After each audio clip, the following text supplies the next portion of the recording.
It's alive! Alright, so it's like day 657 working on the car. Yeah. We have the manifold off. We have the supercharger and all the other connecting pieces Alternator bracket. The only thing we actually swapped that was brand new was the fuel injectors. The one that's right under the thermostat, there's a fitting that goes, a new fitting. And then the one that replaces the drain plug on the water pump. That's gonna be a new line going into the turbo. I want to get those little things in first, and then we can do the manifold. Okay. Okay. The PDF. Okay, so I'm underneath the car. I got the oil pan line connected to the block, 17 millimeter, and we're gonna tuck that off to the side like this. And the manifold is gonna be installed right here. And then once that's done, I'm gonna drill a hole in the oil pan right here. Take off all these bolts. There's a pipe that I put in. Where the fuck? Yeah, and it wasn't even lined up properly, so I can't even get the nuts in, which is why it was lined up properly. I got one threaded in. Yeah, and not everything else is out of whack. It's not lined up properly. Okay, so we got the manifold on right there. Next step is to sort of install the turbo up top. While Ed does that, I'm down here drilling the 3/4 inch hole. I gotta smooth this out, obviously, for the oil drain. Lines are gonna go somewhere here. Here's one of the oil fittings. More friends. Marc joined us. What's up? Marc, what are you helping us do today? Nothing. I don't do anything. No, we worked on putting that bung in the fitting for the oil pan, that custom hole for the oil pan. That's just a drain for the turbo. The turbo is oil and water cooled. Then we're gonna put the oil pan back in, mount the turbo, and that's probably it for today. Sounds good. Alright, so Marc and I actually came across one minor detail that we should probably update you guys on. It's a pretty big one because we're cleaning out the oil pan because all the metal shavings and the bung that we installed. But we actually found, what did we find? Where did it go? Found a piece of plastic that was underneath the oil pickup that was sitting inside of it. So that could have easily started the block for oil, and then it would not be a fun day. Yeah, we would have had to get a new car, and Ed would have called us for a new build. I hate all of it. Yeah. He may get coilovers this time if he does a new build. This is like a new revelation that I've come across, that shocks and struts are a complete waste of time and money. Just get the coilovers and call it a day and make your life easy.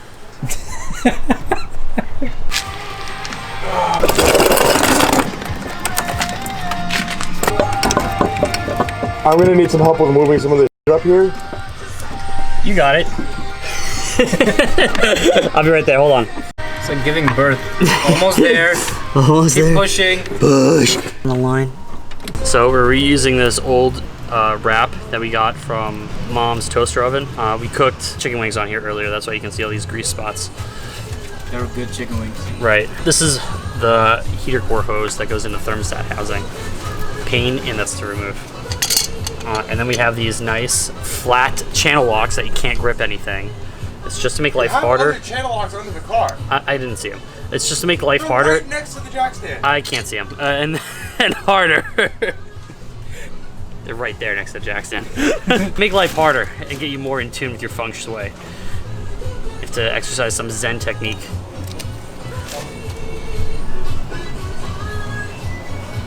Let's see if this works. This is too tight. Sometimes these things melt.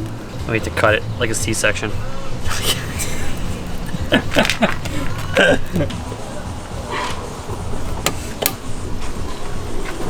So, so I can get that like 10-digit grid like now.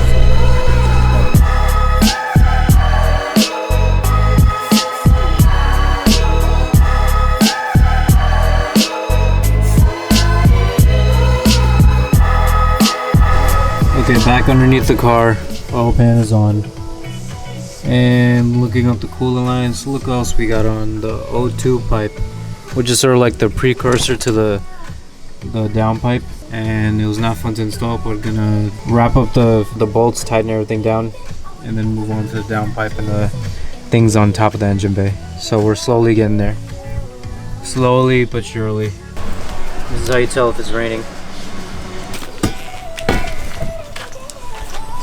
Test pipe, down pipe,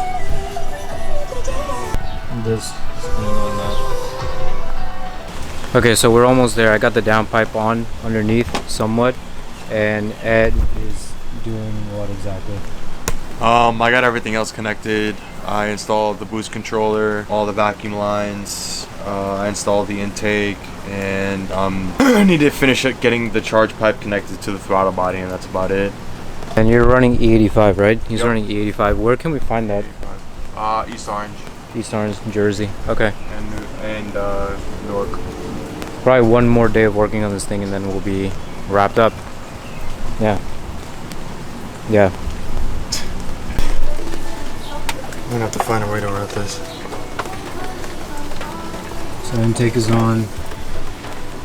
That plate soup for the supercharger's on. Alternator's kind of wet. Installed the tensioner pulley for the belt down there. So everything's tight. Intake is installed. Turbo's on. Whatever this pipe is called is on. Supercharger, block off plates. And now we're just connecting on the lines and hoses. And then we should be done. Got the exhaust back on. Everything else is back on the car. TPS is not going in. It's really hard to plug some of this stuff in, but we'll get it and hopefully we can fire it up by today. New gas cap installed, E85, because Edgar thinks he's cool.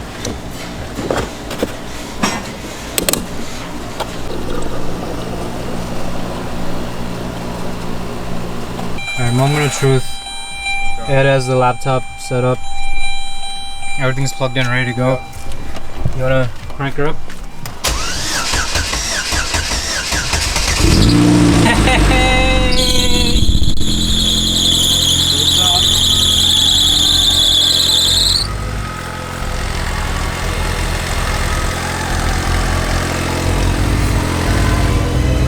It's alive! Woo!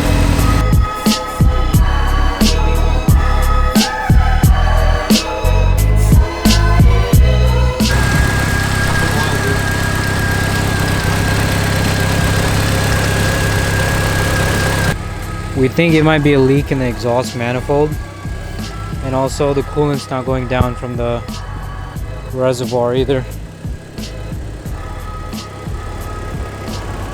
These things happen, you know, especially when you're doing things at home. We'll go through the engine and do like a quick nut and bolt check and see what's up, and then go from there.